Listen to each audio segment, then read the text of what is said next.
Solved how to fix NBA 2K20 crash issue on Windows. 1. Update your graphics driver using the recommended Avast driver updater in this video guide. 2. Install the latest game patch. 3.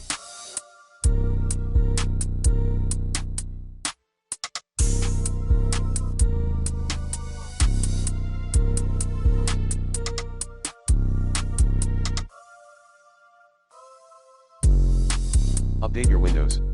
4. Use a reduced settings profile for graphics related features/settings.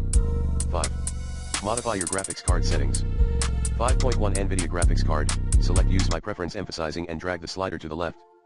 5.2 AMD graphics card, change global gaming settings like this. 5.3. Intel graphics card, 5.3.1 add the game to the 3D application list. 5.3.2 modify other settings like this. 6.